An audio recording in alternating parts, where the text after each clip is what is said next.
You think your 401k is making you rich. It's not. And the most dangerous part is this. You can do everything right for decades and still end up broke in retirement. Not because you were irresponsible, not because you didn't save, because the math was working against you the entire time. And most people won't find that out until it's too late. Meet David. David is 43 years old. He's been contributing to his 401k for 18 years. He never missed a month. His employer matches 4%. He believes he is doing exactly what he is supposed to do. He is disciplined. He is consistent. He is responsible. And today, his 401k balance is $187,000. At first glance, that sounds pretty good. Until you ask the question that actually matters. How much does David need to retire and keep his current lifestyle? The answer is $2.8 million. Now here's where this goes from uncomfortable to brutal. At his current contribution rate, David reaches that number at 79. Not 65, not 67. 79. Let that land. He did everything the system told him to do, and it still does not work. That's the part nobody wants to say out loud. David did not fail. The system failed David. Actually, worse than that. The system sold him confidence while quietly draining the result. Because David sees one number on his statement, but that number is not the number he actually keeps. And there are 3 silent partners inside his retirement account taking their cut every single year. They do not care whether David retires on time. They do not care whether he reaches his goal. They get paid anyway. First, fees. The average 401k charges around 1% to 1.5% a year. And every time people hear that, they shrug. 1%, that's nothing. No, that's what makes it dangerous. Because small percentages sound harmless while doing massive damage over long periods of time. On David's $187,000 balance, that is $1,870 to $2,800 a year. Gone. Before the market even moves. Before growth. Before compounding helps him. Before he gets a chance. Over 30 years at 1%, you can lose around $200,000. Not because you picked bad investments, not because the market crashed, because the plan was quietly skimming from the top. That is not a rounding error. That is not the cost of doing business. That is money that could have been part of David's retirement. Instead, it disappears into fees most people never even look at. And be honest, have you ever looked at your expense ratio? Most people haven't. Not because they're lazy, because it's buried exactly where no one looks. Second, inflation. David's 401k grows at 7% on paper. Sounds great, but inflation runs at 3%. So his real return is closer to 4%. That means the account can grow while his purchasing power barely moves. This is where people get fooled. They see the number going up and assume they are getting wealthier. Not necessarily, because money is only worth what it can buy. What costs $5,000 today could cost $8,000 by the time David retires. So yes, his statement grows, but his future lifestyle may not. That is the trap. The number rises, the buying power doesn't. And millions of people mistake that for progress. Third, taxes. This is the part almost nobody calculates honestly. Every dollar David withdraws in retirement is taxed as ordinary income. So that $2.8 million target, That's pre-tax, not what he actually keeps. After taxes, he keeps roughly $2 million. That means the goal people think they're chasing isn't even the real goal. They are targeting a gross number and mentally spending a net number. Those are not the same thing, not even close. So let's say it clearly. Fees, inflation, taxes. 3 silent partners. 3 hands in the account. 3 forces reducing the outcome while the statement keeps telling you everything looks fine. David never agreed to those partners, but they were there the whole time. Now run the real numbers on David's 401k. Gross return, 7% a year. Minus fees, 1.2%.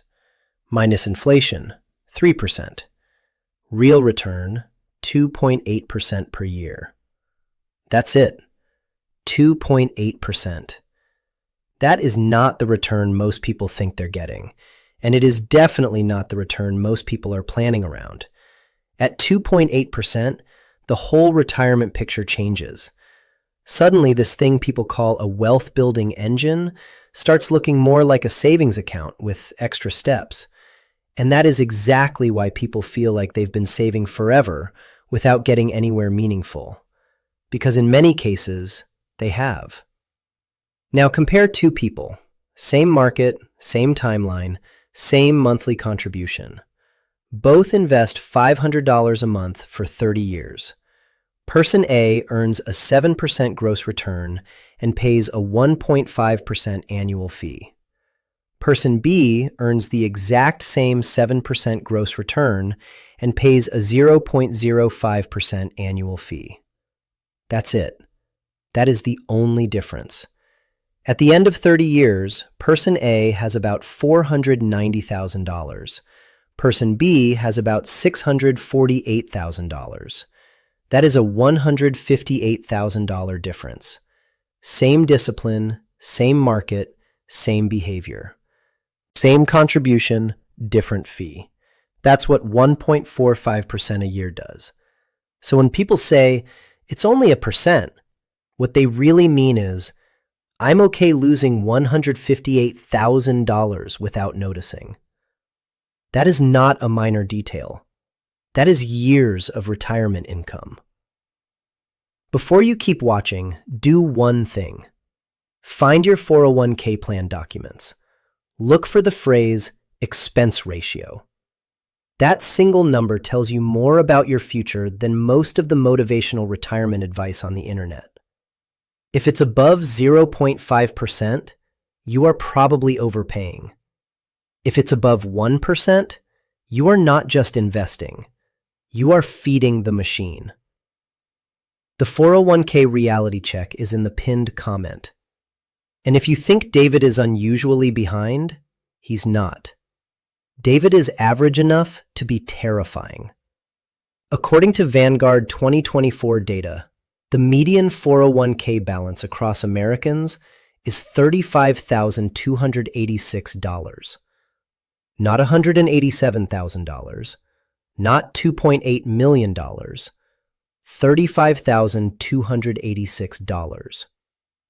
Now apply the famous 4% withdrawal rule. That gives you about $117 a month. $117. That's not retirement. That's not freedom. That's barely a utility bill. That is not a finish line. That is a financial bridge loan. And yet that is closer to the real position of the average American than most people are willing to admit.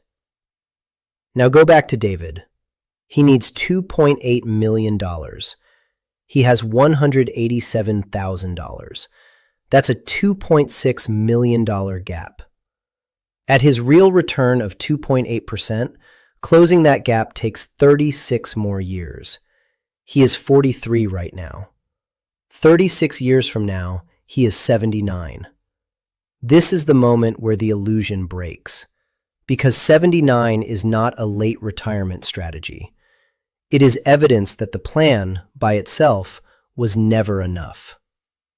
And here's the uncomfortable truth buried underneath all of this. The 401k was never designed to fully replace your income. It was designed to supplement Social Security. That's a very different promise. Social Security averages around $1,900 a month.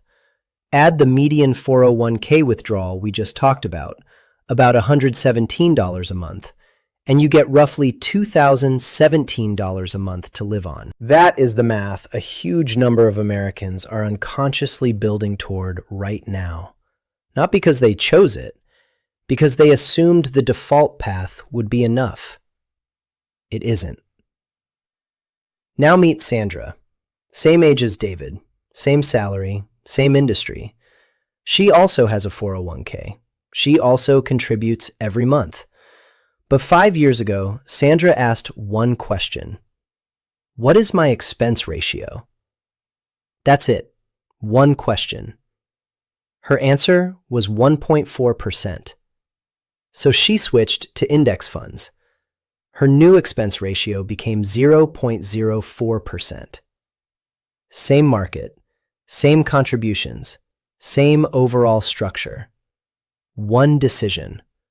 Over 20 years, Sandra keeps $94,000 more than David.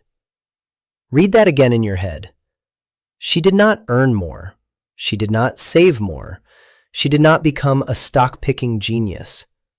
She just stopped paying a fee nobody had clearly forced her to confront. That one small number changed the outcome. Now, maybe you're thinking, but my employer matches. That's free money. Yes, take the match. Always take the match. But don't confuse the match with a complete retirement plan. The match is not proof that the structure works. The match is the entry fee. After the match, the math still has to work. And for a lot of people, it still doesn't. Or maybe you're thinking, the market always goes up over the long term. Maybe, but that does not automatically mean your purchasing power goes up in a meaningful way. David's 401k went from $140,000 to $187,000. Sounds like progress. But during the same period, inflation rose 18%. So his real purchasing power was basically flat. The number went up. The wealth didn't.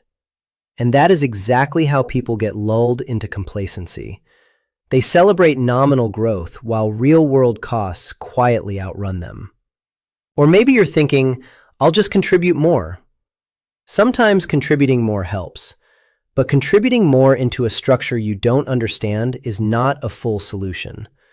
Because more money into a leaking bucket does not fix the leak. It just changes how fast the water disappears. If fees are too high, if inflation is ignored, if taxes are not accounted for, then save more is not a strategy. It is a delay tactic. So here's what you need to know right now. Your 401k has an expense ratio. It is real. It matters. And for most people, it is buried in plan documents they have never opened. If it is above 0.5%, you are likely overpaying.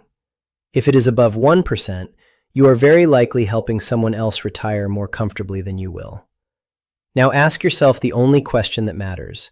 If you stopped working tomorrow, how many months could your 401k cover?